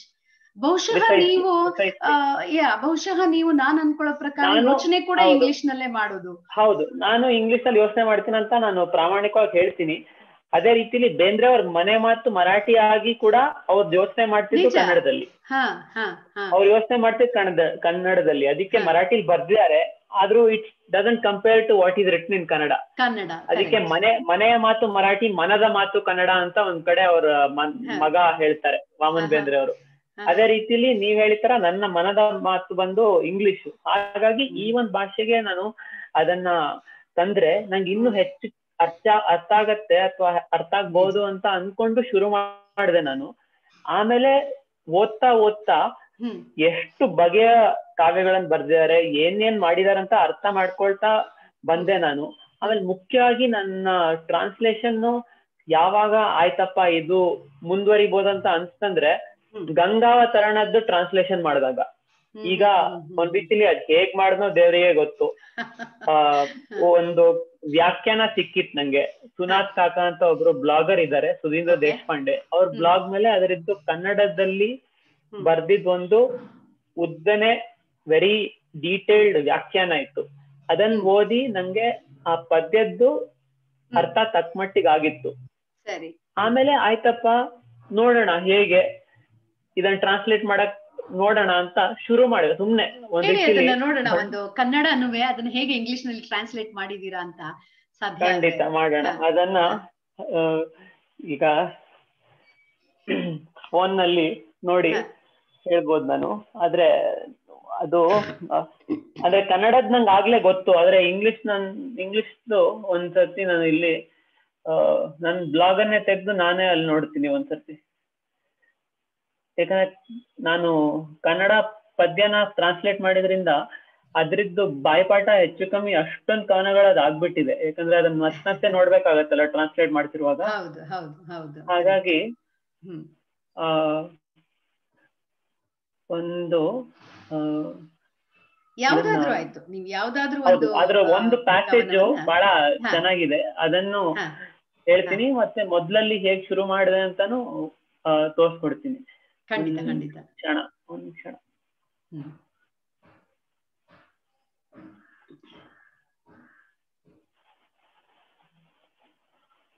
ಆಮೇಲೆ ನಿಮ್ಮ ಬ್ಲಾಗ್ ಐಡಿ ಕೊಡಿ, ನಾನು ಕಂಪನಾಂಕಿಗಳಿಗೆ ಲಿಖಿತ ರೂಪದಲ್ಲಿ ತಿಳಿಸ್ತೀನಿ. ಅವರು ಹೋಗಿ ಅಲ್ಲಿ ನೋಡ್ಲಿ ನೀವು ಯಾವ ಕವನಗಳನ್ನ ಹೇಗೆಲ್ಲ ಟ್ರಾನ್ಸ್ಲೇಟ್ ಮಾಡಿದೀರಾ ಅಂತ. ಬೇಂದ್ರೆ ಅವರನ್ನ ಇನ್ನೊಂದ್ ಸ್ವಲ್ಪ ಹೆಚ್ಚು ಹತ್ತಿರದಿಂದ ಅರ್ಥ ಮಾಡ್ಕೊಳ್ಳೋದಕ್ಕೆ ಸಾಧ್ಯ ಆಗತ್ತೇನೋ. ಖಂಡಿತ ಅದೆಲ್ಲರೂ ಮಾಡ್ಬೇಕಾದ ಕೆಲಸ. ಯಾಕಂದ್ರೆ ಹಾಡಲ್ಲಿ ಎಷ್ಟು ಇಂಪಾಗಿದ್ರು ಅವರು, ನಿಜವಾಗ್ಲೂ ಅವರನ್ನ ಅರ್ಥ ಮಾಡ್ಕೊಳಕ್ಕೆ ಅವ್ರ ಕಾವ್ಯದತ್ತಾನೆ ಹೋಗ್ಬೇಕು. ಹಾಡಲ್ಲಿ ಅರ್ಥ ಮಾಡ್ಕೊಳೋದ್ ಕಷ್ಟ, ಮತ್ತೆ ಪೂರ್ತಿಯಾಗಿ ಹಾಡೋದು ಕಷ್ಟ. ಹಾಗಾಗಿ ಒಂದೋ ಎರಡೋ ನುಡಿ ಮಿಸ್ ಆಗಿರುತ್ತೆ ಯಾವಾಗ್ಲೂ. ಸೊ ಆಯ್ತು, ಈಗ ಗಂಗಾವತರಣದ್ದು ಮೊದಲನೇ ನುಡಿನ ಹೇಳ್ತೀನಿ. ಇಳಿದು ಬಾ ತಾಯಿ ಇಳಿದು ಬಾ, ಹರನ ಜಡೆಯಿಂದ ಹರಿಯ ಅಡಿಯಿಂದ ಋಷಿಯ ತೊಡೆಯಿಂದ ನುಸುಳಿ ಬಾ, ದೇವರನ್ನು ತಣಿಸಿ ಬಾ, ದಿಗಂತದಲ್ಲಿ ಹಣಿಸಿ ಬಾ, ಚರಾಚರಗಳಿಗೆ ಉಣಿಸಿ ಬಾ, ಇಳಿದು ಬಾ ತಾಯಿ ಇಳಿದು ಬಾ ಅಂತ ಕನ್ನಡದಲ್ಲಿ ಬರುತ್ತೆ. ಅದನ್ನು ನಾನು ತಗೊಂಡು ಇಂಗ್ಲಿಷ್ಗೆ ಹೇಗ್ ಮಾಡಿದೆ ಅಂದ್ರೆ, come down mother come down from Hara's locks, from Hari's feet, from the Rishi's thighs light forth, quench the devas as you come, wet the regions as you come, feed every being as you come down mother come down ಅಂದ್ರೆ ಅದೇ ಒಂದು ಧಾಟಿಯಲ್ಲಿ ಅದೇ ಒಂದು ಇಟ್ಕೊಳ್ಳಕ್ ಪ್ರಯತ್ನ ಪಟ್ಟಿದ್ದೀನಿ. ಅದೇ ಮುಖ್ಯವಾದ ಒಂದ್ ರೀತಿಲಿ ಹೆಚ್ಚು ಶ್ರಮ ವಹಿಸಿದ್ದು ಎಲ್ಲ ಭಾವಾನುವಾದಗಳಲ್ಲೂ ಈ ಒಂದು ರಿದಮ್ ಅಥವಾ ರೈಮ್ ಅನ್ನು ಕನ್ನಡದಲ್ಲಿ ಇರೋದನ್ನು ಕೆಡಿಸದೆ ಆದಷ್ಟು ಕಾಪಾಡ್ಕೊಂಡು ಇಂಗ್ಲಿಷಿಗೆ ತರಕ್ ಪ್ರಯತ್ನ ಪಟ್ಟಿದ್ದೀನಿ. ಅದಕ್ಕೆ ಇಲ್ಲೂ ಕೂಡ ನಿಮ್ಗೆ ಅದು ಕೇಳಿಸಿರ್ಬೋದು. ಆಮೇಲೆ ಈಗ ಒಂದ್ ಭಾಗ ಬರುತ್ತೆ. ಒಂದು ನೀವು ಈ 4 ಲೈನ್ ಟ್ರಾನ್ಸ್ಲೇಷನ್ ಓದಿದ್ರೇನೆ, when you listen to the English passage, it gives so many other meanings as well. It gives of, it's not that just the original being translated to as it is. It is not that. When we read your 4 lines in English, it becomes yours. When we read it becomes ours. ಅದು ನಿಜ, it's true. ಹೌದು, ನಂಗೆ ಆ ರೀತಿಲಿ ಯೋಚನೆ ಮಾಡಿರ್ಲಿಲ್ಲ. But ನೀವ್ ಹೇಳಿದ ತರ ಇದು ಭಾವಾನುವಾದ ಆಗಿರೋದ್ರಿಂದ, because it's not simply a word for word. ಹೇಗೆ ಭಗವದ್ಗೀತೆ ಅಲ್ಲಿ ವ್ಯಾಖ್ಯಾನದಲ್ಲಿ ಈ ಪದಕ್ಕೆ ಈ ಅರ್ಥ ಅಂತ ಸುಮ್ನೆ ಕೆಳಗಡೆ ಕೊಟ್ಬಿಡ್ತಾರೆ, ಇಲ್ಲಿ that poem has become other poem. ಅದಕ್ಕೆ ನೀವ್ ಹೇಳಿತರ ಅದು ಒಂದ್ ಭಾವ ಮೂಡಿಸುತ್ತೆ, ಇದು ಒಂದ್ ಭಾವ ಮೂಡಿಸುತ್ತೆ. Exactly, because if somebody who doesn't know Kannada or who doesn't know about Bendre at all and who comes to your blogspot and reads it, it gives such a humongous other meanings to your translation as well. ನನಗೆ ಕನ್ನಡ ಗೊತ್ತು, ನಾ ಬೇಂದ್ರೆ ಓದಿದ್ದೀನಿ, ಗಂಗಾವತರಣ ನನಗೆ ಗೊತ್ತು, ಹಾಗಾಗಿ ನಾನು ಬಂದೆ, ಮಾಧವ್ ಅವ್ರು ನನಗೆ ಗೊತ್ತು, ಅವರ ಬ್ಲಾಗ್ ಸ್ಪಾಟ್ಗೆ ಬಂದಿದ್ದೀನಿ, ಓದ್ತಾ ಇದ್ದೀನಿ, ಅರೆ ಓ ಅವ್ರು ಇದನ್ನ ಈ ತರ ಹೇಳ್ತಾ ಇದ್ದಾರೆ, ಇದನ್ನ ಈ ತರ ಕಂಪ್ಯಾರಿಸನ್ ನನಗೆ ಬರುತ್ತೆ. But as a first time reader in your blogspot, it's like it gives hundreds of new meanings to it. ನಿಜ ನಿಜ, ಖಂಡಿತ ಅದು ನಿಜ. ಅಂಡ್ ಅದು ಒಂದ್ ಕವನ ಆಗ್ಲಿ ಅಂತ ಯಾವಾಗ್ಲೂ ನನ್ನ ಪ್ರಯತ್ನ. Because if it's not a poem, Bendre ಅವ್ರ ಸಹಜ ಕವಿ, ಅದಕ್ಕೆ ಅವ್ರ ಕಾವ್ಯಕ್ಕೆ ಒಂದ್ ನ್ಯಾಯ ಮಾಡ್ಬೇಕಂದ್ರೆ ಇಂಗ್ಲಿಷ್ ನಲ್ಲೂ ಕಾವ್ಯವಾಗಿರ್ಬೇಕದು. It shouldn't read like prose. ಸಾಕಷ್ಟು ಆತರಾನೇ ಆಗ್ಬಿಡುತ್ತೆ. ಆ ಒಂದು ಕಾವ್ಯನ ಇದಕ್ ತಂದಾಗ ಅದು ಆ ಕಾವ್ಯ ಗುಣ ಕಳ್ಕೊಂಡ್ ಬಿಡುತ್ತೆ. ಅವಾಗ ಅದಕ್ಕೆ ಅಂತ ಕವಿಗಂತೂ, ಬೇಂದ್ರೆ ಅಂತ ಕವಿಗೆ ಆ ಕಾವ್ಯ ಗುಣನ ಕಾಪಾಡ್ಕೊಳ್ಳದೆ ತಂದ್ರೆ ಅದು ತುಂಬಾ ಅನ್ಯಾಯ ಮಾಡ್ದಂಗ ಆಗುತ್ತೆ ಕೆಲವ್ರಿಗೆ. ಹೌದು, ಬಿಕಾಸ್ ಸಂಬಡಿ ಲೈಕ್ ಅಡಿಗ ಅವ್ರು ಬರ್ದಿದ್ ರೀತಿಯಲ್ಲೇ ಅಷ್ಟು ಪ್ರಾಸ ಆದ್ಮೇಲೆ ನಾದ ಇಲ್ಲ, ಅದಕ್ಕೆ ಅದನ್ನ ಇಂಗ್ಲಿಷಿಗೆ ತಂದಾಗ್ಲೂ ಅಷ್ಟು ಯೋಚನೆ ಮಾಡ್ಬೇಕಾಗಿಲ್ಲ.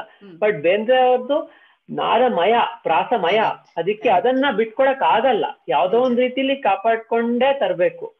ಸೊ ಇದ್ರಲ್ಲಿ ಇನ್ನೊಂದೊಂದು ಭಾಗ ಇದೆ ಆಶಾ ಅವ್ರೆ, ಅದನ್ನ ಮಾಡಿದ್ದಕ್ಕೆ ಒಂದ್ ರೀತಿಲಿ ನಾನು ಆಯ್ತಪ್ಪ ಇದ್ ಹೇಗ್ ಮಾಡ್ದೋ ನಂಗೆ ಗೊತ್ತಿಲ್ಲ, ಗಂಗೆ ಹರಿದಂತೆ ಅದು ಹೋಯ್ತು ನಂದು ಕೂಡ, ನನ್ ಟ್ರಾನ್ಸ್ಲೇಷನ್ ಭಾಗದ್ ಕೂಡ. ಅದಕ್ಕೆ ಅದನ್ನ ಈ ಒಂದ್ ಭಾಗನೇ ಬಹಳ ಸೊಗಸಾಗಿ ನಮ್ ಕಾಳಿಂಗರಾಯ ಹಾಡಿದ್ದಾರೆ. ಅದಕ್ಕೆ ಅದನ್ನ ಹೇಳ್ತೀನಿ ನಾನು.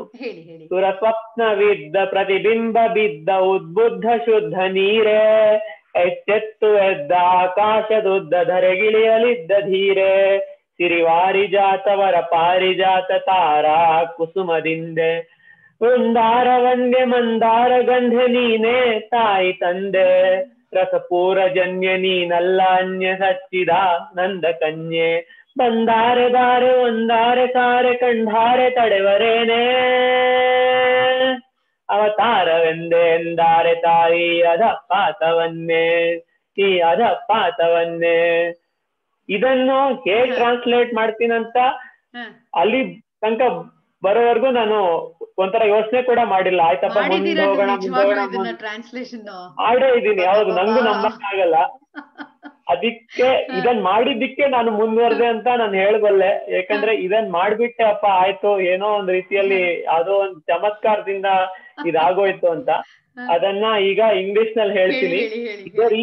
ಅದನ್ನ ಹಾಡಕ್ ಕಷ್ಟ, ಯಾಕಂದ್ರೆ ಇಂಗ್ಲಿಷ್ ನಲ್ಲಿ ಅದೇ ದಾಟಿ ನಾನು ಇಲ್ಲಿ ಹೆಚ್ಚಾಗಿ ನೀವು ಎಷ್ಟು ಒಳಪ್ರಾಸ ಎಲ್ಲ ಇದೆ ಅಂತ ನೋಡಿ ಆಶಾವ್ರೆ. ಸುರಸ್ವಪ್ನ ವಿದ್ದ ಪ್ರತಿಬಿಂಬ ಬಿದ್ದ ಉದ್ಬುದ್ಧ ಶುದ್ಧ ನೀರೆ, ಎಚ್ಚೆತ್ತು ಎದ್ದ ಆಕಾಶದುದ್ದ ಧರೆಗಿಳಿಯಲಿದ್ದ ಧೀರೆ. ಅದಕ್ಕೆ ಉದ್ದ ಬಿದ್ದ ಶುದ್ಧ ಎಲ್ಲ ಒಳಗಡೆ ಇದೆ. ಆಮೇಲೆ ನೀರೇ ಧೀರೆ, ನೀರೇ ಧೀರೆ ಎಲ್ಲ ಕೊನೆ ಅಂತ್ಯಪ್ರಾಸ. ಅದಕ್ಕೆ ಒಳಪ್ರಾಸನೂ ಇದೆ, ಅಂತ್ಯಪ್ರಾಸನೂ ಇದೆ. ಪ್ರತಿಯೊಂದನ್ನು ತರೋದು ಬಹಳ ಕಷ್ಟ. ಅದಕ್ಕೆ ನಾನು ಆ ವ್ಯಾಖ್ಯಾನದಲ್ಲಿ ಏನಿತ್ತು ಅದನ್ನ ಹೇಗ್ ಅರ್ಥ ಮಾಡ್ಕೊಂಡೆ, ಅದ್ರ ಪ್ರಕಾರ ನಾನು ಇದಕ್ಕೊಂದು ಅರ್ಥ ಕೊಟ್ಟು ಆ ಒಂದು ಪ್ರಾಸನಾದ್ರೂ ಉಳಿಸಿ, ಒಂದು ಪ್ರಾಸ ಮಾತ್ರ ಅಲ್ಲದೆ ಅದ್ರದ್ದೊಂದು ರಿದಮ್ ಉಳಿಸಿ, ಪ್ಯಾಟ್ರನ್ ಆಲ್ಸೋ, ಹೌದು, ಅದನ್ನು ಉಳಿಸಿ ತರೋಣ ಅಂತ ಪ್ರಯತ್ನ ಪಟ್ಟೆ. ಸೊ ಅದನ್ನ ಈಗ ಓದ್ತೀನಿ. ಈಗಷ್ಟೇ ಹಾಡಿದ್ದು ಎಷ್ಟ್ ಲೈನ್ ಅದು 9, 18 ಅನ್ಕೋತೀನಿ, ಅಥವಾ 1, 2, 6, 12 ಆಗತ್ತೆ. ಇಂಗ್ಲಿಷ್ ಸ್ವಲ್ಪ ಹೆಚ್ಚು ಮಾಡಿ 18 ಆಗತ್ತೆ.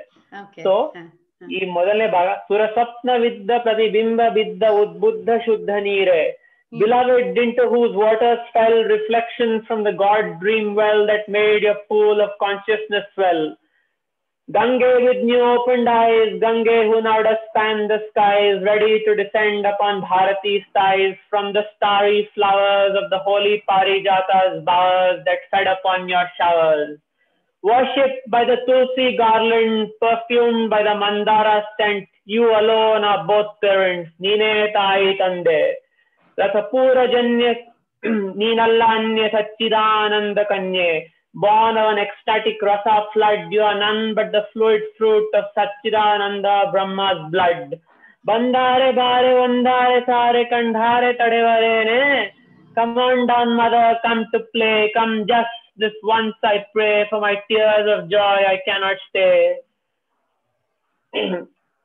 Kandhare tadevarene, ಆಮೇಲೆ ಕಂಡಾರೆ ತಡೆವರೇನೆ, ಅವತಾರವೆಂದೆ ಎಂದಾರೆ ತಾಯಿ ಅಧಪಾತವನ್ನೇ.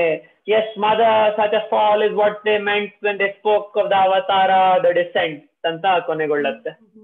ಬಹುಶಃ ಇದನ್ನ ನೀವು ಏನ್ ಟ್ರಾನ್ಸ್ಲೇಟೆಡ್ ವರ್ಷನ್ ಏನಿದೆ, ಇದನ್ನ ಓದಬೇಕಾದ್ರೆ ಬರೀ ಅದೊಂದನ್ನೇ ಓದಿದ್ರೆ ಸಾಕಷ್ಟು ಜನಕ್ಕೆ ಅರ್ಥ ಆಗೋದಿಲ್ವೋ ಏನೋ ಅಲ್ವಾ, ಈ ಒಳಾರ್ಥಗಳು.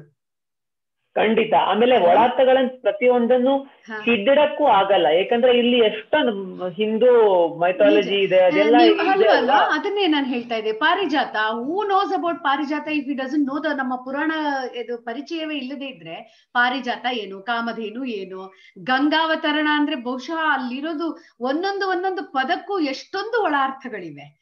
ಹರಿಯ ತೊಡೆಯಿಂದ ಋಷಿಯ ಜಡೆಯಿಂದ ಅಂದ್ರೆ ಮೇಲ್ನೋಟಕ್ಕೆ ನಾವು ಅದ್ ಏನಪ್ಪ ಇದು ಅನ್ನಿಸ್ಬಹುದು, ಬಟ್ ಇದು ಎಷ್ಟು ಒಳ ಅರ್ಥಗಳಿದೆ ನಮ್ಮ ಪುರಾಣಕ್ಕೆ.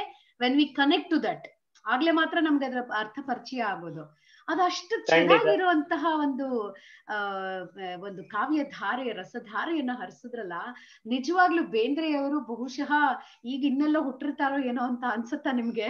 ಅದನ್ನೆಲ್ಲ ಇನ್ನೊಂದ್ ಸ್ವಲ್ಪ ಈಸಿ ಮಾಡ್ಕೊಡೋಣ ನಾವು ಕನ್ನಡಿಗರಿಗೆ. ಇಲ್ಲ, ಈ ರೀತಿಯಲ್ಲೇ ಇರ್ಬೇಕಂತ ಅನ್ಕೋತೀನಿ ಆಚಾರ್ಯ. ಯಾಕಂದ್ರೆ ಅವ್ರು ಎಷ್ಟ್ ಕೊಟ್ಟಿದಾರ, ಅವ್ರಿಗೆ ನಮ್ ಬೇಕಾದ್ ನಾದಕ್ಕಿಂತ ಹೆಚ್ಚಾಗಿ ಕೊಟ್ಟಿದ್ದಾರೆ. ಅದಕ್ಕೆ ಇದನ್ನ ಸುಲಭಗೊಳ್ಸಕ್ ಏನ್ ಅಗತ್ಯ ಇಲ್ಲ. ಅವ್ರು ಕಷ್ಟವಾದ ಪದ್ಯನೂ ಕ್ಲಿಷ್ಟವಾದ ಪದ್ಯನೂ ಬರ್ದಿದ್ದಾರೆ, ಸುಲಭದ ಪದ್ಯನೂ ಬರ್ದಿದ್ದಾರೆ. ಒಂದ್ ರೀತಿಲಿ ಆಡ್ ಮುಟ್ಟದ ತಪ್ಪಿಲ್ಲ, ಕನ್ನಡ ಬಳಸಲಾರದ ಕನ್ನಡ ಪದ ಅಥವಾ ಬೇಂದ್ರೆ ಬಳಸಲಾರದ ಕನ್ನಡ ಪದ ಇಲ್ಲ ಅಂತ ಬಳಸೋದ ಅಂತ ಹೇಳಕ್ಕಾಗದೆ ಇದ್ರು, ಬಳಸಲಾರದ ಕನ್ನಡ ಪದ ಇಲ್ಲ ಅಂತ ಖಂಡಿತ ಹೇಳ್ಬೋದು. ಯಾಕಂದ್ರೆ ಪ್ರತಿಯೊಂದು ಅವರು ಹೌದು, ಈ ಪದ್ಯವನ್ನ ಒರಿಜಿನಲ್ ಓದಿದ್ರಲ್ಲ, ಅದರಲ್ಲಿ ಆ ಮಧ್ಯದಲ್ಲಿ ಇರುವಂತಹ ಏನು ಪ್ರಾಸ ಪದಗಳು ನೋಡಿ, ಒತ್ತಕ್ಷರಗಳಲ್ಲಿ ಪ್ರಾಸ ಮಾಡಿ ಅದನ್ನ ಮಧ್ಯದಲ್ಲಿ ನಿಲ್ಲಿಸೋದಿದೆಯಲ್ಲ, ಬಿದ್ದ ಎದ್ದ ಗೆದ್ದ ಅಂತ ಕೊನೆಯಲ್ಲಿ ಸುಲಭವಾಗಿ ನಿಲ್ಲಿಸಬಹುದು.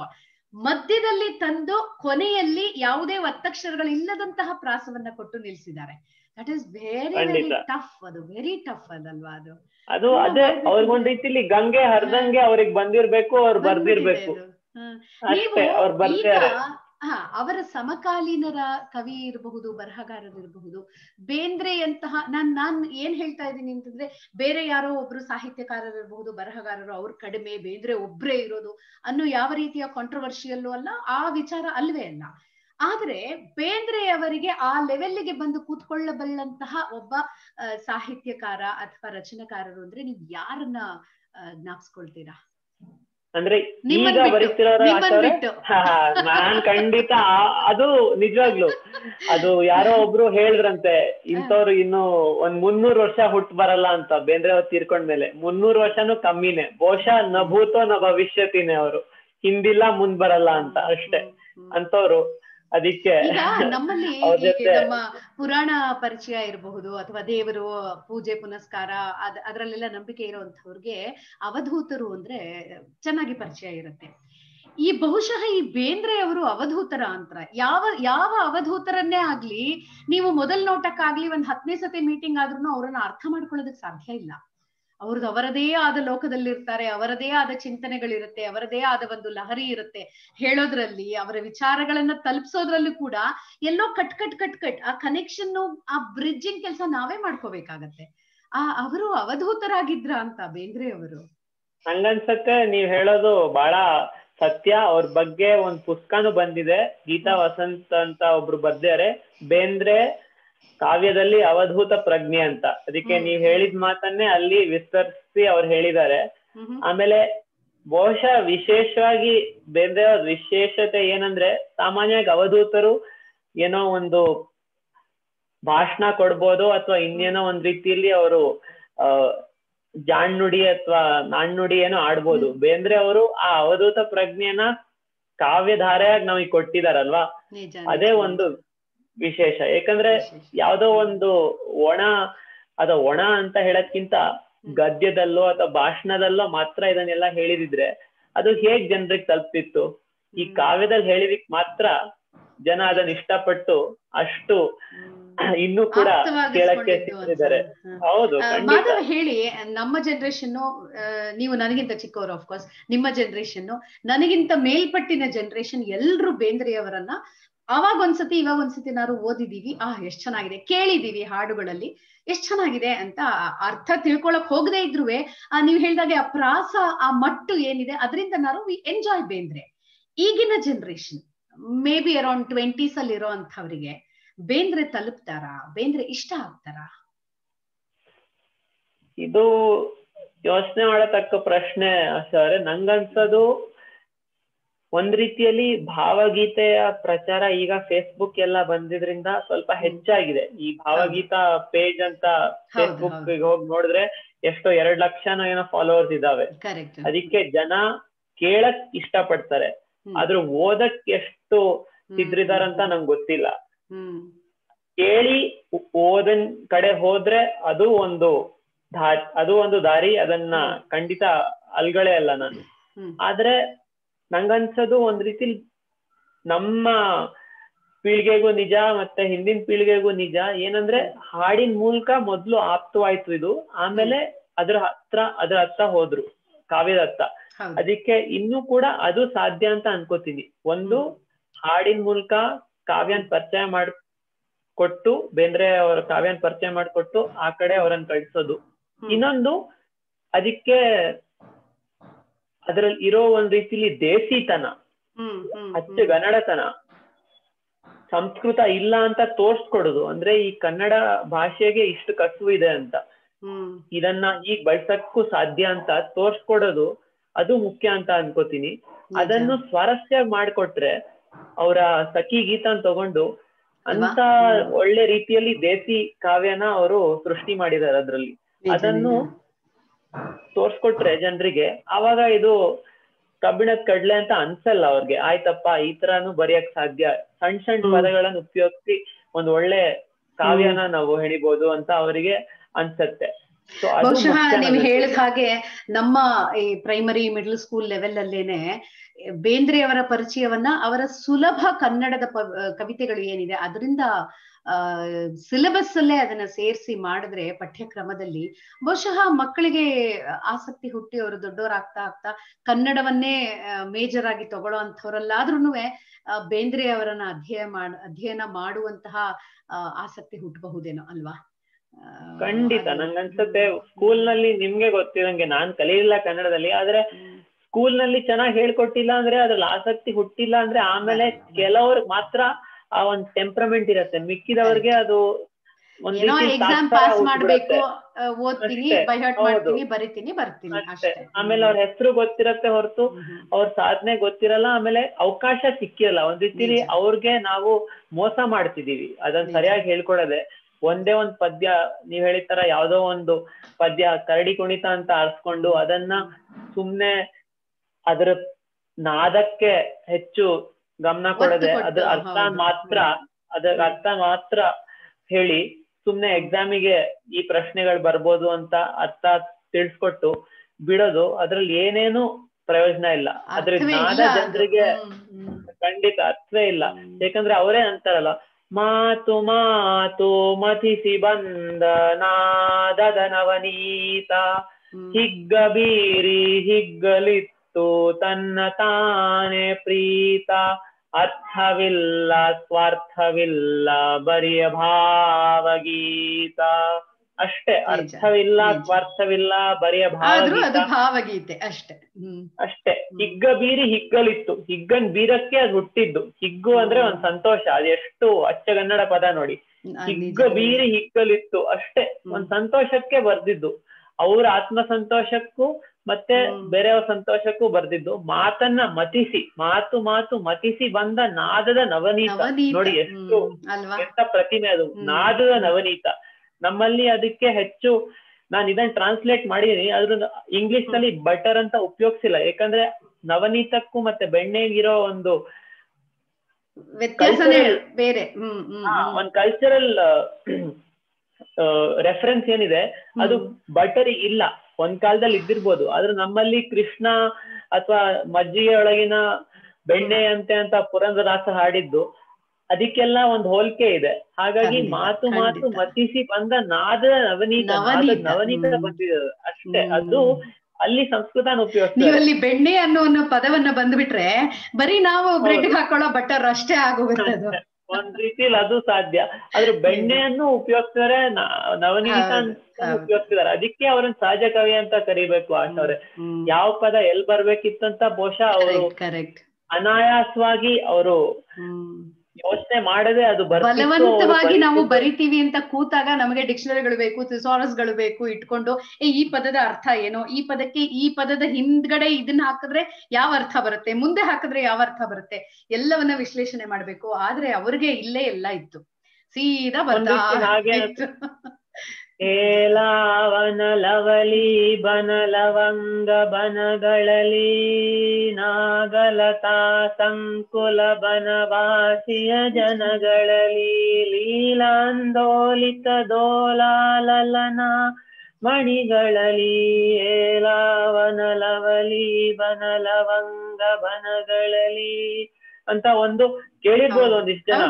ಇದ್ರದ್ದು ಹೆಸರು ಏಲಾ ಗೀತ ಅಂತ. ಈ ಏಲಾ ಬಂದು ಯಾವ್ದೋ ಹಳೆ ಕಳೆದೋಗಿರೋ ಛಂದಸ್ ಅಂತ ಪ್ರತೀತಿ. ಆದ್ರೆ ಈ ಒಂದು ಪದ್ಯದಲ್ಲಿ 10 ಇದಿದೆ, 10 ಸ್ಟ್ಯಾನ್ಸಗಳು. ಅದರಲ್ಲಿ ಬರೀ 4 ಏನೋ ಹಾಡಿದ್ದಾರೆ. ಇದ್ರಲ್ಲಿ ಹಾಡದೇ ಇರೋ ಒಂದ್ ಸ್ಟ್ಯಾನ್ಸ ಬರುತ್ತೆ. ಇದು ಹಾಡಾಗಿ ಮೈಸೂರು ಅನ್ಸ್ವಾಮಿ ಅದಕ್ಕೆ ಹೆಚ್ಚು ಪ್ರಚಾರ ಕೊಟ್ಟು ಜನಪ್ರಿಯಗೊಳಿಸಿದ್ರು. ಆದ್ರೆ ಇನ್ನೊಂದೊಂದು ಸ್ಟ್ಯಾನ್ಸ ಏನಿದೆ ಅಂದ್ರೆ ಇದ್ರಲ್ಲಿ, ಅದ್ ನಂಗೆ ಅನ್ಸುತ್ತೆ 4ನೇ ಸ್ಟ್ಯಾನ್ಸ ಅಂತ. ಒಂದ್ ನಿಮಿಷ. ಉಸಿರು ಸಿರಲಿ ಸರಿವರಿದು ಊದೂದು ತನಲಿದು ದನಿಯೇ ನದಿಯೊಲು ಚಲಿಸಿತು ಕೊಂಕೆನೆ ಒಲೆದು ಅಲೆಯಾಯಿತು ಬಲೆಯಾಯಿತು ಜಗದಗಲಕ್ಕೆ ಸೆಲೆದು ಏಲಾವನ ಲವಲಿ ಬನ ಲವಂಗ ಬನಗಳಲ್ಲಿ.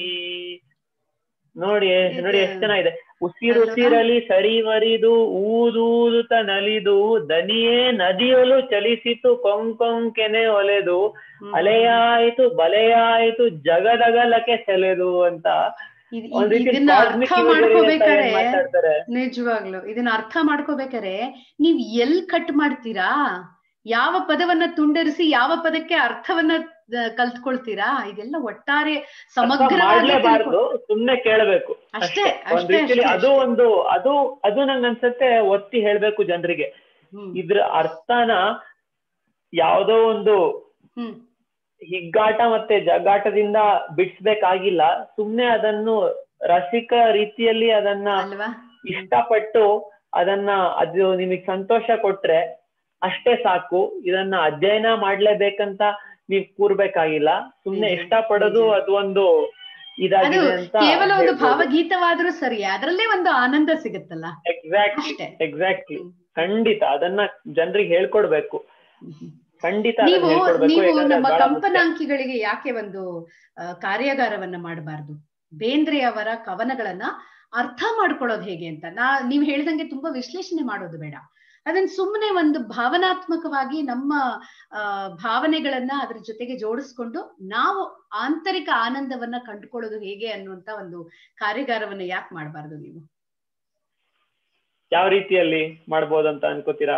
ಇದೇ ತರ ಒಂದು ವೆಬಿನಾರ್ ಮಾಡಬಹುದು, ಇಲ್ಲ ಒಂದು ವಿಡಿಯೋಸ್ ಮಾಡಿ, ಸೀರೀಸ್ ಆಫ್ ವಿಡಿಯೋಸ್, ಪ್ರಚಲಿತದಲ್ಲಿರುವಂತಹ ಬೇಂದ್ರೆ ಪದ್ಯಗಳನ್ನ ಇಟ್ಕೊಂಡು ಅದರ ಅರ್ಥವನ್ನ ಹೇಗೆ ಸವಿಯೋದು, ಅಥವಾ ಯಾವ್ದೋ ಒಂದು ತುಂಬಾ ಕಷ್ಟಕರವಾದದ್ದು ಪದ್ಯ ಇದೆ ಬೇಂದ್ರೆ ಅವ್ರದ್ದು, ನನಗದು ಅರ್ಥನೇ ಆಗ್ತಾ ಇಲ್ಲ, but I want to know what is it ಅಂತ, ಅದನ್ನ ಹೇಗೆ ಅರ್ಥ ಮಾಡ್ಕೊಳ್ಳೋದು, ಮೇಲ್ಮೇಲೆ ತೇಲಿಸ್ಕೊಂಡು ನೀವು ಅರ್ಥ ಮಾಡ್ಕೊಂಡ್ರೆ ನಿಮ್ಗೆ ಯಾವ ರೀತಿಯ ಆನಂದ ಸಿಗುತ್ತೆ, ಅಥವಾ ನೀವು ಅಧ್ಯಯನಕ್ಕೆ ಇಳಿದ್ರೆ ಏನ್ ಮಾಡ್ಬೇಕು, ನೀವು ಮಾಡಿದ್ದೀರಲ್ವಾ, ಅಧ್ಯಯನ ಮಾಡಿಲ್ದೆ ಇಷ್ಟೆಲ್ಲ ಬರೋದಕ್ಕೆ ಸಾಧ್ಯ ಇಲ್ಲ. ಅಫ್ಕೋರ್ಸ್ ದಟ್ ಎಕ್ಸ್ ಫ್ಯಾಕ್ಟರ್ ಅನ್ನೋದು ಒಂದು ಇರುತ್ತೆ, ಅದರಿಂದ ಅಫ್ಕೋರ್ಸ್ ಬಂದಿರುತ್ತೆ, ಬಟ್ ಸ್ಟಿಲ್ ಏನೋ ಒಂದು ಸಾಧನೆ ಮಾಡಿದೀರಾ, ಏನೋ ಒಂದು ಕೈ ಆಡಿಸಿದೀರಾ ಅವರ ಬರಹಗಳಲ್ಲಿ, ಅವ್ರು ಏನು ಅನ್ನೋ ಅರ್ಥ ಮಾಡ್ಕೊಳ್ಳೋದ್ರಲ್ಲಿ ಒಂದಿಷ್ಟಾದ್ರೂ ಕೆಲಸ ಮಾಡಿದೀರಾ, ಅದನ್ನ ನೀವು ನಮ್ ಜೊತೆ ಹಂಚ್ಕೊಳ್ಳಿ ಒಂದಷ್ಟು ವಿಡಿಯೋಸ್ ರೂಪದಲ್ಲಿ. ಖಂಡಿತ ಹಂಚ್ಕೊಳಕ್ ಸಿದ್ಧ. ಆದ್ರೆ ನಾನು ಒಂದ್ ಮಾತಂತೂ ಹೇಳ್ಬೇಕು, ಹೆಚ್ಚು ನಾನು ಒಂದು ನಂಗನ್ಸತ್ತೆ ಎರಡು ಜನರನ್ನ, ಒಂದು ಅವರು ಟೆಂಪರಮೆಂಟ್ ಪ್ರಕಾರ ವಿಮರ್ಶಕರಂತ ಕರಿಬಹುದು ಅಥವಾ ರಸಿಕರಂತ ಕರಿಬಹುದು ಅಂತ ಅನ್ಸುತ್ತೆ. ಎರಡೂ ಆಗಿರ್ಬೋದು, ನಿಜ. ಅದು ರಸಿಕ ಮತ್ತೆ ಸಹೃದಯ ಯಾರಿದ್ದಾರೆ ಅವ್ರು ವಿಮರ್ಶಕರ ಆಗ ಸಾಧ್ಯ ಇಲ್ದೇ ಇರ್ಬೋದು. ಹಾಗೆ ವಿಮರ್ಶಕರು ಆ ಒಂದು ಕಟು ಅಂತ ಏನ್ ಕರಿಬಹುದು ಆ ದೃಷ್ಟಿಯನ್ನು ಬಿಟ್ಕೊಟ್ಟು ಬರೀ ರಸಿಕರಂತೆ ನೋಡಕ್ ಆಗದೆ ಇರ್ಬೋದು ಯಾರು ವಿಮರ್ಶಕರಾಗಿದ್ದಾರೆ. ನನ್ನ ಟೆಂಪರಮೆಂಟ್ ನಲ್ಲಿ ರಸಿಕ ದೃಷ್ಟಿ ಒಂದ್ ರೀತಿಲಿ ಹುಟ್ಟ ಟೆಂಪರಮೆಂಟ್ ಅಂತಾನೆ ಹೇಳ್ಬೇಕು ನಾನು ಮೊದ್ಲಿಂದಲೂ. ಅಂಥವರನ್ನೇ ಇಟ್ಕೊಳ್ಳೋಣ, ಅಂಥವರನ್ನೇ, ಬರೀ ಕೇವಲ ರಸಿಕರು ಇದರ ರಸಾಸ್ವಾದವನ್ನ ನಾನು ಅನುಭವಿಸಿ ಆನಂದಿಸಬೇಕು ಅಷ್ಟೇ, ಆ ರಸಿಕತೆ ಇರೋ ಅಂಥವರಿಗೆ ಮಾತ್ರ ಬೇಂದ್ರೆಯವರನ್ನ ಉಣಬಡಿಸೋಣ, ನೋಡೋಣ ಆಮೇಲೆ ಏನಾಗತ್ತೆ ಅಂತ, ಅಲ್ವಾ? ಖಂಡಿತ ಪ್ರಯತ್ನ ಮಾಡಕ್ ನಾನಂತೂ ಸಿದ್ಧ. ನೀವು ಅವಕಾಶ ಈಗ ಕಲ್ಸ್ಕೊಟ್ರೆ ಖಂಡಿತ ಏನೋ ಪ್ರಯತ್ನ ಮಾಡೋಣ. ಈ ಐಡಿಯಾಗೋಸ್ಕರ thanks. Thank you so much Madhav ಅವರೇ. ಇಂಥ ಒಂದು ಸುದಿನ ನೀವು ಬೇಂದ್ರೆ ಅವರ ಬಗ್ಗೆ ಸಾಕಷ್ಟು ವಿಚಾರಗಳನ್ನ ನಮ್ ಜೊತೆ ಹಂಚ್ಕೊಂಡಿದ್ದೀರಾ. ನೀವು ಮಾಡಿರುವಂತಹ ಕೆಲಸ ಇನ್ನೂ ನೂರಾರು ಸಾವಿರಾರು ಜನಕ್ಕೆ ತಲುಪಲಿ. ಬೇಂದ್ರೆ ಅವರು ಏನು ಅನ್ನೋದನ್ನ ಒಂದೇ ಒಂದು ಅಣುವಷ್ಟಾದ್ರೂ ನಾವು ಅರ್ಥ ಮಾಡ್ಕೊಂಡ್ರೆ ಬಹುಶಃ ನಮ್ಮಲ್ಲಿರುವಂತಹ ರಸಿಕತೆಗೆ ಎಲ್ಲೋ ಒಂದ್ ಸ್ವಲ್ಪ ನ್ಯಾಯ ಕೊಟ್ಟಂಗೆ ಅನ್ಸುತ್ತೆ ಅಂತ ನನಗಂತೂ ಅನ್ಸತ್ತೆ. ಕಂಪನಾಂಕಕ್ಕೆ ಇಷ್ಟೊಂದು ವಿಚಾರವನ್ನ ತಿಳಿಸ್ಕೊಟ್ಟಿದ್ದೀರಾ, ತುಂಬು ಹೃದಯದ ಧನ್ಯವಾದಗಳು. ನಿಮ್ಮ ಬ್ಲಾಗ್ ಸ್ಪಾಟ್ ಗಿಂತ ಅದು ಈಗ ವೆಬ್ಸೈಟ್ ಆಗಿದೆ, ವರ್ಡ್ ಪ್ರೆಸ್ ಅಂತ ನಾನು ಶುರು ಮಾಡಿದ್ದು. ಆಮೇಲೆ ಅದನ್ನ .com ಅಂತಾನೆ ಇಟ್ಕೊಂಡೆ, ಯಾಕಂದ್ರೆ ಅದು ಒಂದ್ ರೀತಿಲಿ ಸುಲಭ ಆಗತ್ತೆ ಹುಡ್ಕಕ್ಕೆ ಅಂತ. www.DARABENDRE ದರಾ ಬೇಂದ್ರೆ ಇನ್ ಇಂಗ್ಲಿಷ್ INENGLISH ದರಾ ಬೇಂದ್ರೆ ಇನ್ ಇಂಗ್ಲಿಷ್ .com ಈಗ ಹೋದ್ರೆ, ಅಥವಾ ಸುಮ್ನೆ ದರಾ ಬೇಂದ್ರೆ ಇನ್ ಇಂಗ್ಲಿಷ್ ಅಂತ ಗೂಗಲ್ ಸರ್ಚ್ ಮಾಡಿದ್ರೆ ಬರುತ್ತೆ. ಈ ನನ್ನ ವೆಬ್ಸೈಟ್ ನಿಮಗೆ ಕಂಡು ಬರುತ್ತೆ. ನೋಡೋಣ, ಅಲ್ಲಿ ಹೋಗಿ ದಯವಿಟ್ಟು ನೀವು ಓದಿ. ಖಂಡಿತ ನಾನು ಆದಷ್ಟು ಅಲ್ಲಿ ಆಡಿಯೋಗಳನ್ನ ಕೊಡಕ್ ನೋಡಿದೀನಿ, ಎಲ್ಲೆಲ್ಲಿ ವಿಡಿಯೋ ಕೊಡಕ್ ಸಾಧ್ಯವಾಗಿದೆ ಅದನ್ನು ಕೊಟ್ಟಿದ್ದೀನಿ. ಅಂದ್ರೆ ಕನ್ನಡದ ಪದ್ಯದ ಆಡಿಯೋ ಕೊಟ್ಟಿದ್ದೀನಿ, ಯಾಕಂದ್ರೆ ಇದು ಕಾಪಿ ರೈಟ್ ಇದೆಲ್ಲ ತೊಂದ್ರೆಗೆ ಹೋಗೋದ್ ಬೇಡ. ಅದ್ರದ್ದು ಮೂಲ ಪಾಠ ಕೊಡದೆ ನನ್ ಮೂಲ ಪಾಠ, ನನ್ನ ಟ್ರಾನ್ಸ್ಲೇಷನ್ ಮೂಲ ಪಾಠ ಕೊಟ್ಟು ಅದ್ರದ್ದು ಆಡಿಯೋ ಕೊಟ್ಟಿದ್ದೀನಿ. ಕೆಲವು ಕಡೆ ಆಡಿಯೋನ ಹಾಡಿದೀನಿ ಅಥವಾ ಸುಮ್ನೆ ಅದನ್ನ ವಾಚನ ಮಾಡಿದೀನಿ. ಅದಕ್ಕೆ ಖಂಡಿತ ಅಲ್ಲಿ ಹೋಗಿ ನೀವು ಓದಿ ನಿಮ್ ಅಭಿಪ್ರಾಯ ತಿಳಿಸಿ. ನೀವು ಮತ್ತೆ ಯಾರು ಕಂಪನಿ ಅಂಕಿಗಳು ನೀವೆಲ್ಲರೂ ದಯವಿಟ್ಟು ಅಲ್ಲಿ ಹೋಗಿ ನಿಮ್ಮ ರಸಿಕ ದೃಷ್ಟಿನಲ್ಲ ಅಲ್ಲಿ ಹರಿಸಿ ನಂಗೆ ನಿಮ್ಗೇನ್ ಅಭಿಪ್ರಾಯ ಏನಿದೆ ಅದನ್ನ ಖಂಡಿತ ನೀವು ತಲ್ಸ್ಕೊಡಿ. ನಾನು ಅದಕ್ಕೆ ಸ್ಪಂದಿಸ್ತೀನಿ. ನಂಗೆ ಅಷ್ಟೇ ಬೇಕಿರೋದು ಒಂದ್ ರೀತಿ ಸ್ಪಂದನೆ. ಬೇಂದ್ರೆ ಅವರಿಗೆ ರಸಿಕರಂದ್ರೆ ಅವ್ರಿಗೆ ಬೇಕಿದ್ದು ರಸಿಕರು ಹೆಚ್ಚು ಎಲ್ಲಾ ಒಂದು ಬಗೆಯಲ್ಲೂ ಆ ಸಹೃದಯ ಅಥವಾ ರಸಿಕ ಯಾರಿದ್ದ ಅವ್ರ ಮೇಲೆ ತುಂಬಾ ವಿಶ್ವಾಸ, ಪ್ರೀತಿ ಬೇಂದ್ರೆಗೆ. ನಂಗೂ ಅದೇ ರೀತಿಯ ಭಾವನೆ ಈಚೆಗೆ ಹುಟ್ಟು ಬಂದಿದೆ. ವಿಮರ್ಶಕರು ಅವರೆಲ್ಲರೂ ನಂಗೆ ಇಷ್ಟ ಇಲ್ಲ ಅಂತ ಅಲ್ಲ, ಆದ್ರೆ ಯಾರೋ ಒಂದು ಬೇರೆ ಕ್ಯಾಟಗರಿ ಅಷ್ಟೇ ಸಹೃದಯ ಯಾರು ಸ್ಪಂದಿಸ್ಬೇಕು. ಆ ಸ್ಪಂದನೆ ನೀವ್ ಕೊಟ್ರೆ ಅಷ್ಟೇ ಸಾಕು ನಂಗೆ. ಅದಕ್ಕೆ ದಯವಿಟ್ಟು ಹೋಗಿ ನೀವು ಮಾಡಿ. ಕಂಪನಾಂಕಿಗಳು ಖಂಡಿತವಾಗ್ಲೂ ಸಹೃದಯರು. ಅವರು ಇಷ್ಟೋ ತನಕ ನಿಮ್ಮ ಜೊತೆ ಆಡಿದ ಮಾತುಗಳನ್ನ ಕೇಳಿಸ್ಕೊಂಡಿರ್ತಾರೆ. ನಿಮ್ಮ ವೆಬ್ಸೈಟ್ಗೆ ವಿಸಿಟ್ ಮಾಡ್ತೀವಿ ನಾವೆಲ್ಲರೂ. ಅಲ್ಲಿ ಓದಿ ನಿಮ್ಮ ಕೃತಿಗಳನ್ನ ನಾವು ಖಂಡಿತವಾಗ್ಲೂ ನಮ್ಮ ಅನಿಸಿಕೆಗಳನ್ನ ಅಲ್ಲಿ ದಾಖಲಿಸ್ತೀವಿ. ವಿಮರ್ಶಕರು ಬಂದು ವಿಮರ್ಶೆ ಮಾಡಿದ್ರು ಸಹ ನೀವು ಸಹಿಸ್ಕೊಳ್ಳಿ. ಖಂಡಿತ, ದಯವಿಟ್ಟು ವಿಮರ್ಶೆ ಮಾಡಕ್ ಸಿದ್ರಿದ್ರೆ ಖಂಡಿತ ಬಂದ್ ಮಾಡಿ ನೀವು. ಅದಕ್ಕೆ ಕೊನೆಗೆ ಒಂದ್ ಮಾತು ಹೇಳಿ ಮುಗಿಸ್ತೀನಿ ನಾನು. ಬೇಂದ್ರೆ ಅವ್ರದ್ದು ಯಾವ್ದೋ ಒಂದು ಕವನ ಸಂಕಲನ ಕೊಂಡ್ಕೋಬೇಕಂದ್ರೆ ನಾನು ರೆಕಮೆಂಡ್ ಮಾಡೋದು ಗಂಗಾವತರಣ. ಸಣ್ಣ ಸಂಕಲನ, 50 ಪದ್ಯ ಇದೆ. ಅದ್ರ ನನ್ ಪ್ರಕಾರ ಅದು 20ನೇ ಶತಮಾನದ ಭಾವಗೀತ, ಲಿರಿಕ್ ಪೋಯಿಟ್ರಿ ಇದ್ದು ಪರಾಕಾಷ್ಠ ಅಂತಾನೆ ಅನ್ಕೋತೀನಿ ನಾನು. ಬರೀ ಕನ್ನಡದಲ್ಲ, ಇಡೀ ವಿಶ್ವದಲ್ಲೇ, ವಿಶ್ವ ಸಾಹಿತ್ಯದಲ್ಲೇ ಒಂದ್ ಲಿರಿಕ್ ಪೋಯಿಟ್ರಿ ಒಂದ್ ಪರಾಕಾಷ್ಠೆನ ತಲುಪಿದ್ದಾರೆ ಬೇಂದ್ರೆ ಅವರು. ಅದರಲ್ಲಿ ಅದು ಈಗ ಮಾರ್ಕೆಟ್ ಅಲ್ಲಿ ಸಿಗ್ತಾ ಇದೆಯಾ? ಅದು ಖಂಡಿತ ಸಿಗ್ತಾ ಇದೆ. ಅದ್ರದ್ದು ರೀಪ್ರಿಂಟ್ ಮತ್ತೆ ಆಗ್ತಾ ಇದೆ. ಸಣ್ಣ ಪುಸ್ತಕ, ಎಷ್ಟೋ ಒಂದ್ 70-80 ಪೇಜ್ ಇರ್ಬೋದು, ಅಥವಾ ಹಬ್ಬ ಅಂದ್ರೆ 100. ಆ 50 ಪದ್ಯಗಳನ್ನು ಸುಮ್ನೆ ಆಸ್ವಾದಿಸಕ್ಕೆ ಎಷ್ಟೋ ತಿಂಗಳು ತಗೋಬಹುದು, ಅಥವಾ ಎಷ್ಟೋ ವರ್ಷ ಕೂಡ ತಗೋಬಹುದು. ಕಂಪನಾಂಕದಿಂದ ಸಾಕಷ್ಟು ಸ್ಪರ್ಧೆಗಳು ಅವಾಗವಾಗ ನಡೀತಾ ಇರುತ್ತೆ. ಅಲ್ಲಿ ಪುಸ್ತಕಗಳನ್ನೇ ಕೊಡುವಂತಹ ಪ್ರತೀತಿ ಇದೆ. ಸೊ ಬಹುಶಃ ಇದನ್ನ ಕಲಿಸ್ಕೊಂಡು ನೆಕ್ಸ್ಟ್ ಯಾವಾಗ್ಲಾರು ಒಂದು ಬೇಂದ್ರೆ ಅವರ ಬಗ್ಗೆನೇ ಏನಾದ್ರೂ ಒಂದು ಸ್ಪರ್ಧೆ ಮಾಡಿ ಅವರಿಗೆ ಈ ಪುಸ್ತಕವನ್ನೇ ಕೊಡುವಂತಹ ಪ್ರಯತ್ನವನ್ನು ಕೂಡ ನಾನು ಖಂಡಿತ ಮಾಡ್ತೀನಿ. ಖಂಡಿತ ಮಾಡಿ ಸರ್, ಅದು ಬಹಳ ಒಳ್ಳೆ ಐಡಿಯಾ. ಯಾಕಂದ್ರೆ ನಂಗೆ ಅಷ್ಟೊಂದು ಓದಾದ್ಮೇಲೆ ನಂಗನ್ಸದ್ ಏನಂದ್ರೆ, ಅವರ ಲಿರಿಕ್ ಪೋಯಿಟ್ರಿ, ಭಾವಗೀತೆಯ ಸಾರ ಈ ಒಂದು ಸಂಕಲನದಲ್ಲಿ ಹೆಪ್ಗಟ್ಟಿದೆ, ಮತ್ತೆ ಪರಾಕಾಷ್ಠೆಯನ್ನೇ ಮುಟ್ಟಿದೆ ಅಂತ. ಅದಕ್ಕೆ ಖಂಡಿತ ಅದನ್ನ ಯಾವ್ದೋ ಒಂದನ್ ಕೊಂಡ್ಕೋಬೇಕಂತ ಜನರು ಏನೋ ಯೋಚನೆಯಲ್ಲಿ ಇದ್ರೆ ಅದನ್ನ ಕೊಂಡ್ಕೊಳ್ಳಿ ಅಂತ ನಾನು ಕೇಳ್ಕೊತೀನಿ ಅವ್ರಿಗೆ. ಇದು ಸಲಹೆ ಕೊಡ್ತೀನಿ ಕೂಡ. ನಿಮ್ಗೆ ಬಹಳ ಥ್ಯಾಂಕ್ಸ್. ಮೈ ಪ್ಲೆಜರ್. ನಿಮ್ಮ ಆಹ್ವಾನಕ್ಕಾಗಿ ಧನ್ಯವಾದಗಳು. ಆಕ್ಚುಲಿ ನಿಮಗೆ ತುಂಬಾ ದಿವಸಗಳ ಬಯಕೆ ಇತ್ತು ಬೇಂದ್ರೆಯವರನ್ನ ನಿಮ್ಮ ಬಾಯಿಂದ ಕೇಳ್ಬೇಕು ಅಂತ. ನೀವು ತಿಳಿಸ್ಕೊಟ್ಟಿದ್ದೀರಾ. ಇಷ್ಟ ತನಕ ಮಾತಾಡಿದಕ್ಕೆ thank you so much Madhav ಅವರೇ. Thank you. Very small word actually. ನಿಮ್ಮ ಎಲ್ಲ ಕಾರ್ಯಗಳಲ್ಲೂ ನಿಮಗೆ ಯಶಸ್ಸು ಸಿಗ್ಲಿ ಅಂತ ಹಾರೈಸ್ತೀವಿ. ನಮಸ್ಕಾರ. ಬಹಳ ಥ್ಯಾಂಕ್ಸ್. ಕಂಪನಾಂಕಿಗಳಿಗೂ ಬಹಳ ಥ್ಯಾಂಕ್ಸ್ ಕೇಳಿದಕ್ಕಾಗಿ. ಎಲ್ಲರಿಗೂ ಥ್ಯಾಂಕ್ಸ್. ಯಾವತ್ತೂ ಪ್ರತ್ಯಕ್ಷವಾಗಿ ಭೇಟಿ ಆಗೋಣ ಸದ್ಯದಲ್ಲೇ ಆದ್ರೆ. ನಿಜ, ಖಂಡಿತ. ಓಕೆ, ಬಹಳ ಥ್ಯಾಂಕ್ಸ್. ನಮಸ್ಕಾರ.